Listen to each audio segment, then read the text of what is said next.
Ramdam ang umaapaw na saya at biyaya sa Kingdom of Jesus Christ Central Compound kamakailan para sa isang granding selebrasyon ng kaarawan ni Pastor Apollo C. Kibuloy. Libo-libong bata kasama ang kanilang mga magulang ang naging bida sa isang araw na puno ng sorpresa, pagkain at mga regalo na tila walang katapusan. Ang detalye mula kay Jean Domingo, live mula dyan sa Davao City. Jean, may buntag. Yes, straight, maayong buntag. Una-una muli, happy birthday po, Pastor, mula dito sa amin sa Davao City. Yun nga, no, kapartner, matapos nating matunghayan yung selebrasyon ng kaarawan ng ating pinakamamahal na Pastor, hindi lamang dito sa Pilipinas, kundi sa lahat ng panig ng mundo, natunghayan natin yung unlimited na mga pagkain, overflowing na mga pagkain, mga prizes at games at mga kasiyahan. Ito yung masasabi natin na unique na trait na kaarawan ng ating pinakamamahal na pastor na imbis na siya yung bigyan o regaluhan tuwing kanyang kaarawan ay siya yung namamahagi dun sa mga kabataang kapos o hindi man lamang makapagdiwang ng kanilang kaarawan. Kaya naman, dito sa nagdaang selebrasyon, dito sa Davao City, tunghayan natin yung mga kasiyahan at mga naging kaganapan sa ginanap na ACQ International Children's Day dito sa Davao City. Mga nakalipas na taon, pinakaabangan na ang April 25 sa anumang bahagi ng mundo dahil ito ang adopted birthday ng milyong-milyong kabataan sa lahat ng panig ng mundo. Matapos i-alay ni Pastor Apollo C. Kibuloy ang kanyang kaarawan sa mga kabataang kapos o hindi man lamang makapagdiwang ng kanyang sariling kaarawan dahil sa kahirapan. Labi sa paghahanda sa pamamagitan ng daang-daang volunteers na nagtulungan upang maisakatuparan ang misyon ni Pastor Apollo na makapagbigay ng kasiyahan sa mga kabataan.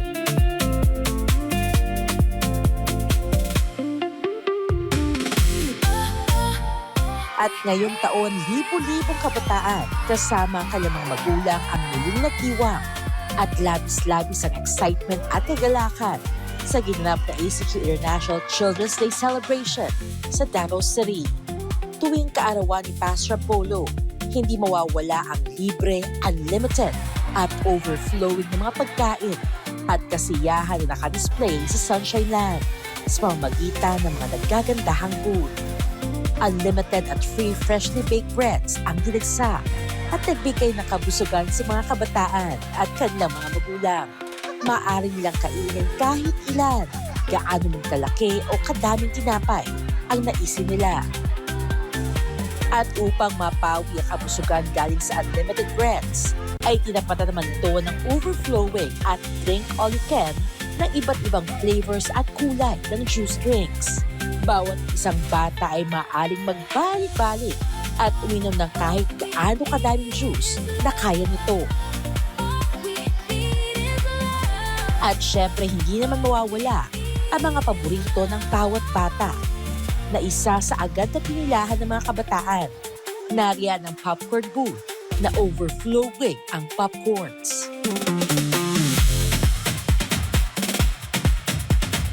Cotton candy booth na blockbuster din ang pila na nagbibigay ng iba't ibang kulay at laki ng cotton candy. At mula noon hanggang ngayon, hindi mawawala ang all-time favorite ng mga bata na candies. This time, kahit ilan o anumang kulay, shape o size, ay unlimited, libre at maaaring balik-balikan ng mga kabataan sa Sunshine Land.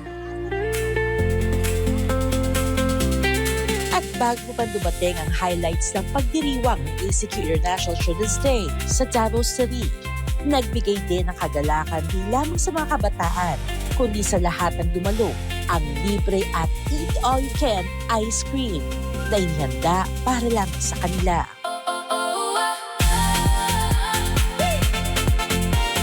At kung sa tingin natin ay sobra-sobra na inihanda ni Pastor Apollo para sa mga kabataan, ay iilan pa lamang yan dahil hindi mawawala sa selebrasyon ang unlimited food na paborito ng mga kabataan katulad ng chicken at spaghetti na kadalasang hindi palaging nakakain ng ilang dahil sa kasalatan sa buhay. At dito sa Sunshine Land, sabay-sabay nagsalo-salo ang libo-libong kabataan kasabay ang kanilang mga magulang. Dito ang mga pagkain para sa ibang kabataang dumalo ay tila pangarap lamang. Sa araw na ito, dahil kay Pastor Polo, ang dating pangarap na full meal ay nagkaroon ng katuparan. Hindi rin mawawala ang simbolo ng isang birthday celebration, ang birthday cake. Ang kaarawan ni Pastor Apollo Kibuloy ay hindi lamang basta petsa sa kalendaryo.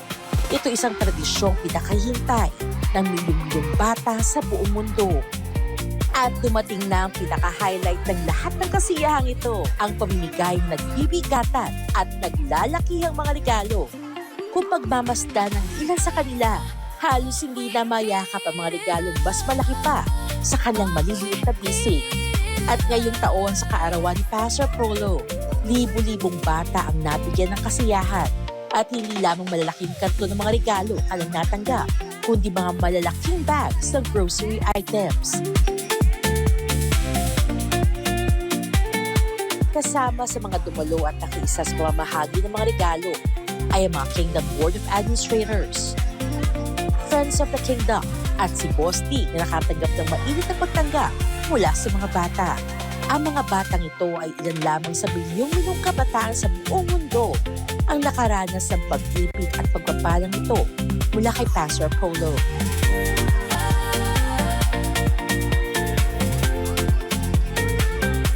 Samantala bilang pasasalamat at upang makapaghatid ng kasiyahan sa mga kabataan, nag-aling naman ng isang grand presentation ang mga Gift of Education Scholars kasama ang ACQ Scholars na ginanap sa KOJC Kingdom.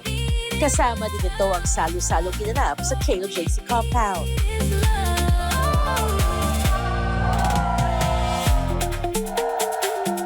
Ang lahat ng nakikita niyo kabilang ng labis-labis sa pagmamahal ay katuparan ng isang pangako na noong bata pa si Pastor Polo, naranasan niya ang pait ng kahirapan. Kaya noon pa man, ipinangako na niya sa dakilang ama na kapag siya'y pinagpala, ibabalik niya ang biyayang ito sa mga batang nagdurusa. Ang pangakong yun ay hindi napako, bagkos ay nag-iisa panghabang buhay na misyon.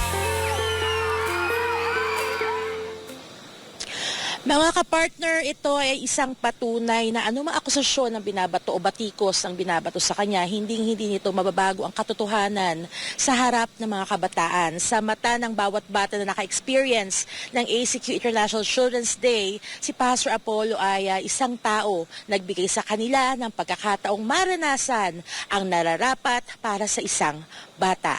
Yan ang pinakahuling ulat mula dito sa Davao City. Balik sa iyo mga kapartner. Dagang salamat, Jean Domingo.